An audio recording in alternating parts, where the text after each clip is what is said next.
Hola Meli, muy bienvenida a Lab for You Talks. Muchísimas gracias por aceptar esta invitación. Primero que todo, felicitaciones por tu libro nuevo, Enseñar Distinto. Bienvenida Meli al podcast de Lab for You Talks. Gracias, Comal, una alegría estar de nuevo aquí con ustedes, con los amigos de Lab4U, así que gracias por invitarme. No, al contrario, nosotros muy contentos de tener a Melina Furman, que acaba de lanzar este nuevo libro, Enseñar Distinto, Guía para Innovar sin perderse en el camino, que tiene como objetivo potenciar a docentes transformadores. Es un libro que no se pueden perder y en este pequeño podcast, unos minutos, vamos a darles un pequeño bocadillo de lo que es este gran libro en donde Melina nos inspira en cada una de sus palabras. Meli, ¿tienes el libro por ahí? Porque yo lo tengo en Kindle. A todos los que nos están escuchando y los que nos están viendo, los invito a revisarlo. Está en Kindle disponible el ebook. Y Meli, Toca ¿tienes el por ahí papel, el libro? yo lo tengo en papel, mira, ahí Me se ve. encanta. Enseñar distinto. Y me gusta cómo tienes el distinto escrito al revés. Ahí, enseñar distinto por Melina Furman, Guía para Innovar sin perderse en el camino. Ahí está el libro de Meli, también autora de estos otros libros que tengo aquí. La ciencia en el aula, ¿no? Aquí lo estoy mostrando. Y Guía para criar hijos curiosos también de Melina. Ideas para encender la chispa del aprendizaje en casa. Meli, gracias por este nuevo libro. Este nuevo libro nos lleva por toda la historia y el trabajo que llevas haciendo por años en educación, en innovación, en la enseñanza y el aprendizaje. El gran autor también, Axel Rivas, da una introducción y un prólogo muy bonito, ¿no? Donde es un excelente prólogo, invito a todos a leerlo. No lo puedo explicar mejor que él, en donde él dice, ¿no? Que este es un libro de que, por cierto, a lo mejor si lo hubieses lanzado hace 5 años, hubiese sido como tú, yo, Axel y muchos grandes docentes que han estado empujando la innovación y era como un nice to have, pero no un must have. Y ahora este libro es un must para todos los educadores y todos los que están en educación. ¿Por qué este libro, Meli? ¿Por qué innovar distinto? Eh, Buena pregunta, ¿no? Bueno, por un lado, primero una cosa más personal, que después de muchos años de trabajar en temas de innovación en la enseñanza, en distintos ámbitos, en formación docente, acompañando escuelas, redes de escuelas, incluso en ámbitos fuera de lo escolar, en empresas, en distintos espacios donde se enseña y se aprende. Por un lado sentía personalmente que ya era un momento de amasar, condensar y poner en palabras y plasmar todo eso en un libro, pero también pasó, y esto es lo que vos decías antes, nos pasó la pandemia, Mm, donde todas estas voces, y me incluyo, que veníamos eh, proponiendo una manera de enseñar que despierte la curiosidad, que haga que no se apague, que conecte con el aprendizaje profundo, con las ganas de aprender toda la vida, con estas mm, habilidades para la vida. Esto era algo que se venía diciendo más en los márgenes, por ahí en los espacios más de los congresos académicos, los espacios del primer mundo, en el mm. que se venía hablando más de innovación educativa, algunas escuelas innovadoras, pero que de repente la pandemia nos puso sobre la mesa la necesidad de empezar a mirar distinto a lo que hacíamos todos los días, ¿no? Desde priorizar qué vale la pena que los chicos y las chicas aprendan hoy y qué no tanto, Claro. cómo hacemos para priorizar lo importante, cómo hacemos para seguir entusiasmando y sosteniendo el vínculo a distancia, Mm, todo esto que está transformando realmente los sistemas educativos en este baile en el que estamos metidos, que en parte está dejando efectos súper, súper graves mm, en toda nuestra región, pero que al mismo tiempo dejó, y yo vengo usando mucho esta metáfora de la marea que se mm, retira y uno empieza a encontrar ciertos tesoros, dejó una nueva manera de mirar la enseñanza, mucho más trabajo en equipo al interior de las escuelas, mm, nuevas preguntas sobre, bueno, lo que veníamos haciendo. mm, ¿Funciona o hay algo distinto que tenemos que hacer? Y de mm. ahí nace este libro Enseñar Distinto. No, nos encanta y nos inspira. En el libro tú hablas de los años de investigación y en torno a la educación desde un punto de vista, o sea, todo el research como el evidence-based pedagogy, etcétera, etcétera. pero nos cuesta aplicarlo. O sea, sabemos que tenemos que cambiar, pero nos cuesta aplicarlo. Y aquí voy a leer una cuña del libro, ¿no? ¿Cómo se hace para innovar en educación real? Estoy leyendo el libro de Melina Furman y la tengo al frente mío. ¡Qué emoción! Estoy nerviosa. Ya, si tuviera que arriesgar una definición, diría que innovar es una manera de vivir nuestro trabajo cotidiano que parte de una premisa: mirar lo que hacemos con ojos curiosos y reflexivos, con ganas de entender qué de lo que hacemos nos ayuda a cumplir nuestro propósito y entonces vale la pena conservar, y qué no nos ayuda tanto y por ende tenemos que revisar con el deseo de usar lo que vamos descubriendo para generar cambios, algunos pequeños, otros tal vez más profundos, en pos de que eso que hacemos todos los días sea más potente, con el objetivo de enseñar y aprender resulte placentero, interesante, provocador, buscando que el esfuerzo que el aprendizaje requiere para los alumnos dé sus frutos en la construcción de una plataforma que despegue para la vida. Aquí Meli nos deja varias joyas en este libro de por qué innovar y cómo innovar. Meli, si nos puedes ayudar ahora, llevas todos estos años investigando en terreno. Algo que me encanta de Meli es que no es solamente la PhD que se dedica a la investigación y los papers, sino que lleva todo a la práctica. Meli y su grupo de investigación visitan las escuelas, hablan con los profesores, están en terreno, en las trincheras, para solucionar los grandes problemas que hoy día tenemos en la educación para el futuro. Entonces, Meli, ¿cómo haces esta combinación y cómo este libro nos puede ayudar a los educadores, ¿no? A poder tomar todo lo que sabemos desde la investigación y llevarlo a la práctica? Bueno, como vos decís, hay un montón de cosas que ya sabemos, ¿no? Mm, Ya sabemos, por ahí no sabemos cómo transformar los sistemas educativos a gran escala, pero mm, sí sabemos, y desde hace muchas décadas está mm, muy estudiado, qué hace que los alumnos aprendan y qué no, ¿no? Cómo mm, evaluar, cómo mm, planificar una clase, cómo diversificar las estrategias para generar motivación. Hay muchísimas cosas que ya se saben y que a veces por ahí están menos aplicadas, ¿no? Y esa es la pregunta que a mí me quita el sueño como investigadora y formadora en estos años, de decir, bueno, ¿cómo hacemos para llevarlo a la práctica? La buena noticia que tengo, por lo menos es lo que a mí me reconforta y me hace seguir adelante, es que es posible en serio. Yo trabajando con docentes desde el jardín de infantes hasta la universidad, mm, veo que cuando uno empieza a justamente cultivar este hábito de la innovación, pero no la innovación porque haya que cambiarlo mm. todo, sino a veces escuchamos innovación y nos suena a robots y vamos a tirar las paredes para la Sí, escuela y pintar todo de y que colores. los robots nos van a quitar el trabajo, ¿no? Claro, Claro. o que hay que introducir tecnología en las escuelas, por supuesto que sí, todo Sí. eso es cierto, pero cuando hablo de innovación hablo de algo mucho más chiquito y más posible, y es mirar lo que cada uno hace, desde donde puede, desde donde está con lo que tiene, y ver qué atesorar, porque además cuando uno es docente le pone mucho esfuerzo, mucho cariño a lo Mm, que hace, ¿no? Entonces, con una mirada amorosa hacia una misma es, bueno, ¿qué de lo que hago está bien y está funcionando? ¿Y qué no? Y buscarle la vuelta. A veces buscarle la vuelta a uno, estudiando, aprendiendo, a veces con otros, armando mm, equipo, para estirarme un poco más lejos, ¿no? Esta idea mm, de que la innovación es estirarnos un poco más lejos de donde estamos, pero bien plantados en nuestros zapatos. Y ahí hay un montón de cosas que podemos hacer. Desde cambiar la lógica de cómo planificamos, y el libro un poco lo que hace es todo este recorrido, desde la planificación, la selección de contenidos, de qué es lo esencial que quiero enseñar, a cómo a eso le puedo dar vida en el aula, conectarlo con la vida real, cómo puedo trabajar para llegar a toda mi diversidad de alumnos, mm, cómo puedo transformar mis preguntas para hacer preguntas y proyectos que mm, sean desafíos, que inviten a pensar, mm, cómo evaluar, que es también uno de los huesos más duros de roer, ¿no? De la educación, cómo dar retroalimentación. Bueno, el libro hace todo ese caminito mm, pensando, bueno, desde dónde estoy, qué es lo que quiero cambiar. Y para mí una de las claves es em, pensar en visualizar el final de la película, ¿no? A veces mm, como los docentes somos muy contenidistas en el sentido de decimos, bueno, ¿qué tengo que dar? Tengo que dar mm, fotosíntesis, tengo que dar teoría atómica, tengo que mm, dar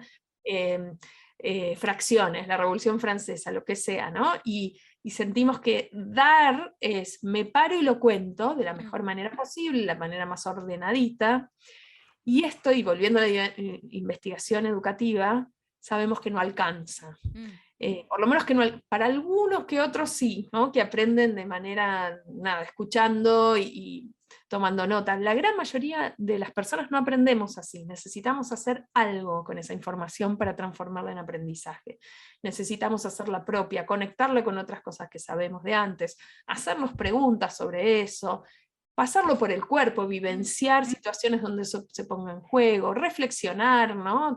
Hay todo un capítulo que tiene que ver con la metacognición. mm, Eh, Entonces, sabemos de mucha ciencia del aprendizaje que el aprendizaje implica un hacer intelectual del que lo recibe, ¿no? Del aprendiz, mm, que no alcanza con lo que demos. Hay un concepto que atraviesa un poco también todo el libro, que para mí es muy iluminador, que es el de la teoría de la huella, que es un concepto de Philippe Mérieux, un ujú, educador francés, que él dice que justamente la teoría de la huella es esta convicción incluso inconsciente a veces que tenemos los docentes, implícita de que con que yo diga algo alcanza para que el otro lo aprenda, ¿no? mm, Si yo lo digo, voy a dejar esa huella cognitiva y mm, emocional en los alumnos. Y ojalá fuera tan fácil, pero mm, no lo es. La verdad mm, es que no es así como sucede el aprendizaje. Entonces, el libro justamente toma todo esto que sabemos, bueno, cómo sí lo logramos, cómo despertar esas ganas de aprender o cómo fortalecer esas habilidades de pensamiento, mm, de tomar buenas decisiones, de analizar algo, de relacionar, de colaborar con otros. mm. Bueno, es ese camino entre la teoría y el aula, por lo menos el que a mí me mueve en todo lo que hago, desde la investigación hasta el acompañamiento de escuelas. Claro, claro. Me encanta esa vocación de Meli que y también se refleja en el libro, ¿no? Esa vocación de tender puentes entre la investigación y la práctica. Y a lo largo del libro ustedes podrán ver, los oyentes acá, cómo combina toda esa teoría, los aportes de la investigación académica y las experiencias que ella tiene con los educadores y las escuelas, los jardines, las universidades. Así que, no, eso es lo que más me gusta de ti, de tu trabajo y invito nuevamente a todos los oyentes a revisar el libro de Melina porque de una forma muy pedagógica, como buena educadora que es y buena investigadora que es, logra explicarnos en todos estos distintos puntos el tema de la priorización. Podemos detenernos unos minutos en la priorización curricular que muchos los docentes se enfrentan, ¿no? O sea, hablas de muchos temas, invito a todos los oyentes a revisar el libro, ¿no? Mencionas la sed y el hambre por aprender, muy importante, y hay un punto que en Latinoamérica, en Argentina, Chile, donde están la mayoría de nuestros profesores, ¿no? Como cuando priorizamos las actividades y los contenidos, porque pasamos materia por pasar materia. Y tú hablas también de este círculo de la comprensión y de la jerarquización de los contenidos. ¿Por qué esto es importante? ¿Cómo podemos hacer realidad esta visión de cambio que estás proponiendo? Bueno, hay un lema que yo creo que nos lo deberíamos llevar tatuado en el Me, corazón, que es me lo tatúo, tú dime, ¿no? el de menos es más, ¿no? Y yo Sí. para mí, nada, me lo pondría en la puerta de mi casa para no olvidármelo nunca. Ya. A veces uno Vamos a hacer elabora un sticker, vamos a hacer un sticker de Lab for You a mi querido equipo. O sea, hagamos un sticker de Lab for You con la cara de Meli. Meli, ¿nos das permiso? con todo amor y que lo quiero ese Ya, sticker para ya, todo lo vamos a que hacer un produzca. sticker de Meli con el lema, ¿no? Menos es más, ¿no? Dale, Meli. ¿Por Cuando qué es decimos importante es eso? y los profesores todos tenemos programas muy largos que cumplir, ¿no? Mm, Eso es así, es una realidad, es lo que por lo menos en este momento histórico nos toca hacer y se está hablando de reformas curriculares, pero en mm, principio esta es la realidad hoy. Entonces la pregunta que nos podemos hacer, dado que tenemos eso que trabajar, es mm, ¿cómo hacemos para elegir lo importante, a eso dedicarle tiempo? Y a qué no vale la pena dedicarle tanto tiempo, a qué podemos pasar un poco más por arriba o dejarlo para la casa. Y entonces hay una herramienta que a mí me da muchos buenos resultados, que la uso mucho con docentes, que es la de los círculos de la comprensión, donde es una herramienta propuesta por dos referentes del enfoque de la enseñanza para la comprensión, que se llaman Grant Wiggins y Jay McTighe. Y ellos dicen, bueno, en el centro del círculo es un círculo concéntrico de 3 capas, ¿no? Dice, ok. bueno, en el centro pensemos, bueno, ¿qué es lo esencial de lo que yo tengo que enseñar? ¿Qué es lo irrenunciable? ¿Qué es lo que mis alumnos no se pueden perder? Mm, Eh, ¿Cuáles son las ideas más potentes de este tema? Y a esas les voy a tener que dedicar tiempo y no solo contarlas, sino que vamos a tener que hacer múltiples actividades en relación con eso, ¿no? Actividades más vivenciales, más lecturas, debates, bueno, lo que sea que corresponda a ese tema. Una pregunta por ahí que nos podemos hacer de quienes nos están escuchando es, bueno, de lo que ustedes enseñan, ¿no? Piensen, ¿qué es lo que les gustaría que sus estudiantes sigan sabiendo si se los encuentran por la calle dentro de 10, 20 años? ¿Qué es lo que quieren que recuerden de sus materias? ¿Qué quieren que se lleven para la vida, ¿no? Y que lo puedan seguir usando para interpretar el mundo con el que se van a encontrar? Eso es lo que va en el centro, y no son tantas cosas. Por eso lo de menos es más, ¿no? Y a esas me voy a asegurar que los alumnos se vayan con eso puesto, ¿no? De mi año, del año o del tiempito que pasaron conmigo. Y después, en las otras capitas del círculo, la segunda es, bueno, que es importante que conozcan, pero no es lo esencial.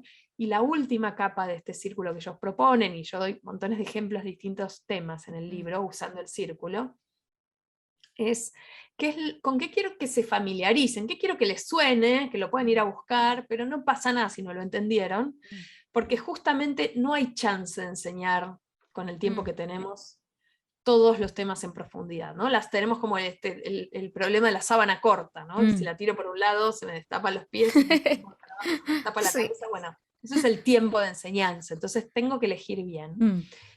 Y me tengo que asegurar de que esos temas que yo elegí los entendieron.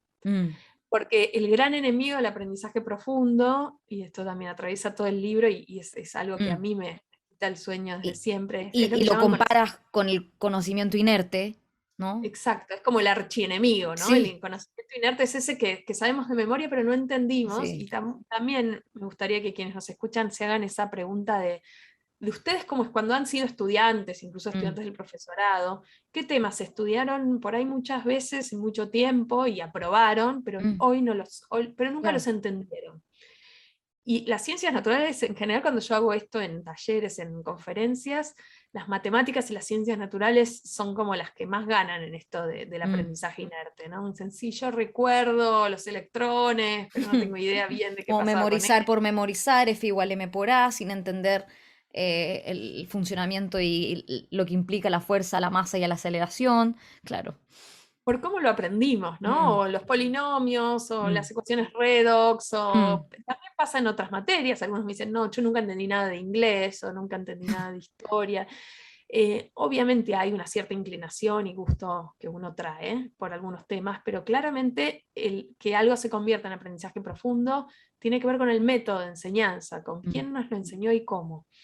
Eh, y a veces sentimos que cuando nos enseñan de modo de que generamos conocimiento inerte, el efecto que tiene es un doble efecto que es preocupante. Por un lado, que uno no entiende eso y se pierde, ¿no? mm, Un pedazo del mundo, como dice, uy, qué picardía, me hubiera gustado entender economía en la escuela, me hubiera mm, gustado entender historia o mm, química. Lo otro grave es que a veces uno interpreta como estudiante que el problema está en uno, ¿no? Como que uno viniera fallado. Yo no sirvo para las matemáticas, es un clásico. No mm. sirvo para el arte, no sirvo para la historia, no sirvo para las ciencias, es un clásico también. Sí. Entonces, hay algo ahí también de qué huella dejamos en nuestros estudiantes. Incluso una huella emocional, más allá de lo que aprendieron o no aprendieron. ¿Cuánto los habilitamos a sentir que pueden, pero lo de que pueden no es algo como en abstracto de sí, tú puedes, sino de verdad tienen que lograr entender en nuestras clases.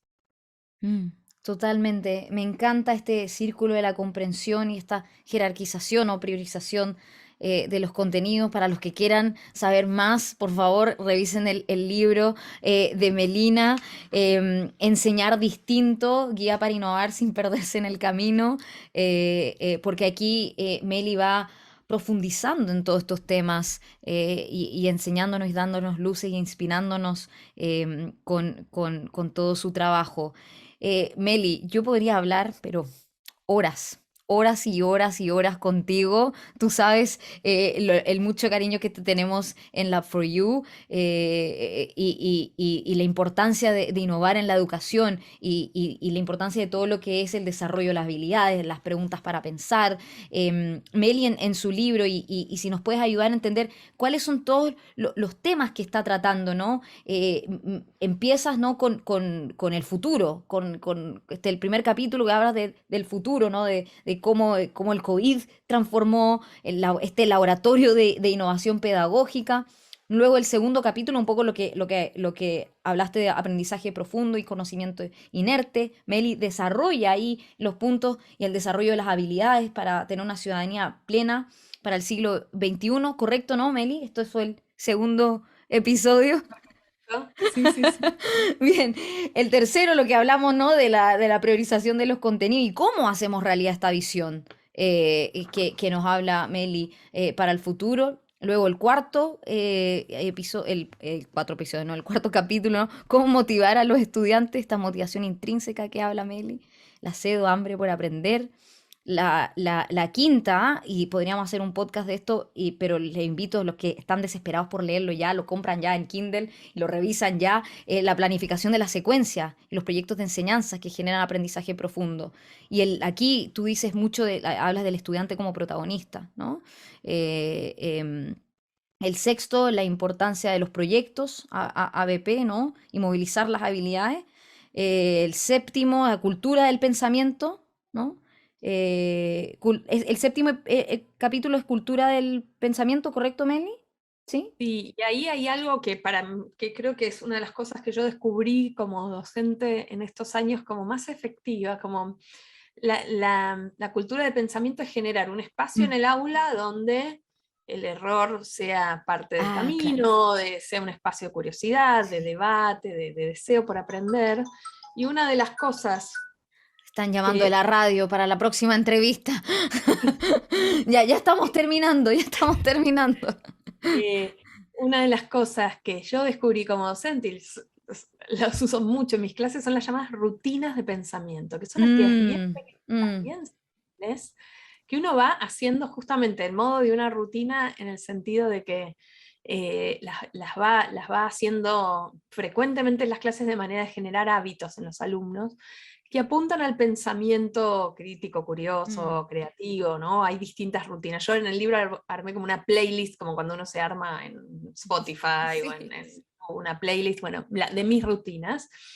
Algunas de las que más me gustan son los tickets de salida, que Mm, son esas instancias bien cortitas al final de una clase, donde vieron que a veces uno, viste que a veces la clase se termina porque sonó el timbre, se acabó el tiempo, se acabó el Zoom, ¿no? Y se mm, corta. mm, El ticket de salida lo que propone es cerrar el círculo de la clase, mm. donde en vez de que yo lo cierre como docente, lo cierran los alumnos con su propio pensamiento. Entonces, por ahí es una actividad cortita donde si es en un Zoom o es una actividad sincrónica virtual, lo podrán contar en el chat, Mm, o lo podrán, si uno está en presencialidad, lo pueden mm, escribir en su cuaderno, en una bitácora o en un papelito y dártelo, con mm, algunos disparadores bien simples, del estilo, dos ideas que te llevas de esta clase mm, o algo de lo que te diste cuenta en la clase de mm, hoy, o una pregunta que te haces después o algo que le contarías a un amigo que no vino. Entonces uno va variando esos disparadores, pero lo que genera primero es esta reflexión sobre el aprendizaje, esta metacognición que hace que mm, quien aprende aterrice, ¿no? Eso mm, que recibió.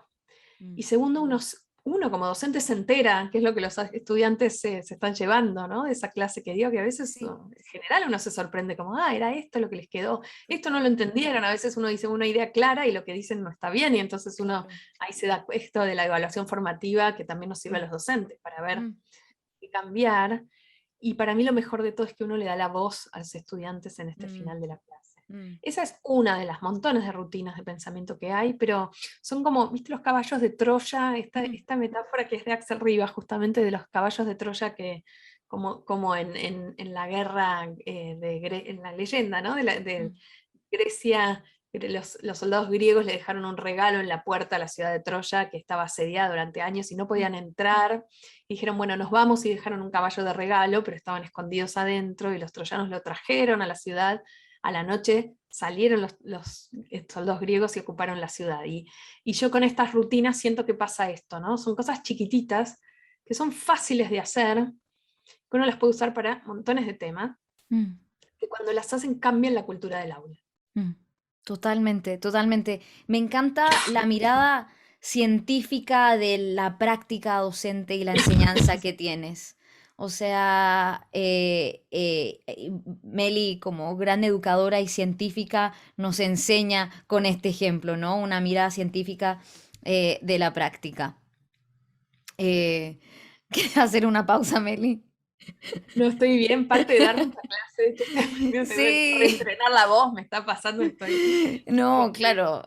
No, Meli se ha hecho un tiempo para hablar con nosotros de su busy schedule con todas las entrevistas que tiene, ¿no? Em, sí, le pedimos al equipo que nos ponga esa pausa entre medio Dale, en perfecto. el. Espera que respiro, no tengo ahí, esto que si no queda, tuve que ir al médico, al otorrinolaringólogo para ver qué pasaba, porque me daban Es ataques de que tos. Así que me dijo que tengo que reentrenar la voz porque estoy estás hablando hablando, sin estás respirar. hablando mucho. Sí, Hablo sin respirar y entonces tengo que, no sé, reeducar mi voz, así que va a ser sí. una experiencia interesante. Sí, como todos, ¿no? Para poder aprender muchas veces tenemos que reaprender, reeducar. Sí. Pero ya estás, ya. Perfecto, Y me puedes hacer una seña como para que yo hable mientras tú tomas el respiro. perfecto. No, lo editamos, no pasa nada. Ya está. Ya está. Claro, entonces Meli tiene esta mirada científica de la práctica y lo que requiere la innovación en la educación. Entonces hablamos un poco de la cultura del aprendizaje, perdón, la cultura del pensamiento y estas rutinas de pensamiento que tienes. Les recomiendo que revisen el libro. Y mencionaste algo clave que profundizas en el capítulo 8, la llave más valiosa que podemos dejar a nuestros alumnos para aprender durante toda su vida, la metacognición. Y ahí está el ticket de salida que menciona Meli. O sea, a nosotros en Lab4U también nos encanta todo el ejercicio que nos enseña Meli de la metacognición. Y noveno, que es un desafío, y lo hablamos en otros episodios de podcast, ¿no? De la evaluación del aprendizaje. Y número 10, la importancia de una buena retroalimentación y feedback, ¿no? Entonces, como pueden ver, Meli todos los años de dedicación, pasión, estudio, investigación en las trincheras, en las escuelas, en las universidades, en los jardines. Meli ha tenido esta joya. Este libro es una joya para todos los educadores, profesionales de la educación, directivos o inclusive empresarios y personas dedicadas a desarrollar habilidades en sus trabajadores o en la fuerza laboral del futuro. Les recomendamos esta joya que nos deja Melina Furman, gran educadora, científica, amiga de Lab4U, enseñar distinto. Meli, yo tú sabes, ¿no? Te tengo mucho cariño y mucho respeto. ¿Algún último mensaje que le quieras dejar a nuestros auditores? Además Bueno, que yo invitarlos a leer. quiero cerrar con justamente esta mirada cariñosa sobre nuestra práctica en tiempos difíciles, ¿no? La Mm, pandemia, más allá de que nos ha dado vuelta al mundo como lo conocíamos y nos está moviendo a hacer las cosas distinto y a reinventarnos, mm, también es un momento eh, donde la empatía mm, entre las familias y la escuela, los docentes entre nosotros, generar ese espacio de la escuela como contención, ¿no? Ese espacio que nos aloja y nos abriga y que tanto hemos añorado cuando las mm, escuelas estaban y en muchos casos siguen estando cerradas. Creo que es uno de los legados que nos deja la pandemia como sociedad, ¿no? Darnos cuenta del valor de la educación, de la escuela, de lo difícil que es ser docente, del enorme mm, trabajo que hacen los docentes, de la necesidad del trabajo también en casa, ¿no? De la alianza con mm, las familias, del rol de los padres, las madres, los cuidadores en general, de acompañar. Entonces, creo que es un momento justamente para tirar todos para el mismo lado, ¿no? Y de acompañarnos Y siempre con las ganas de que los niños, las niñas, también los adultos la pasemos bien, ¿no? Que el Mm, aprendizaje es algo que nos tiene que hacer bien, que nos mm, tiene que nutrir y que nos tiene que hacer brillar los ojos, tanto a los estudiantes como a nosotros, ¿no? La tenemos que pasar bien en el aula. Creo que parte de la búsqueda de innovar es justamente esto, ¿no? De generar actividades y propuestas en el aula que nos hagan sentir orgullosos cada día mm. de lo que hacemos, de que sintamos que estamos poniendo nuestra creatividad personal al servicio de lo que hacemos cada día. Eso realmente nos cambia la experiencia como docentes. Así que quería cerrar con esa idea. Me encanta, siempre es un abrazo emocional que nos das con tu conocimiento, con tu sabiduría y con la pasión que le pones a la educación para todos los educadores en ciencia y educadores en general de toda Latinoamérica y el mundo. Muchísimas gracias, Melina Furman, con nosotros hoy día en Lab for You Talks. Gracias, Meli. Y muchas Gracias. felicidades por el libro. Muchas gracias, Comal, y a todo el equipo de Lab4U.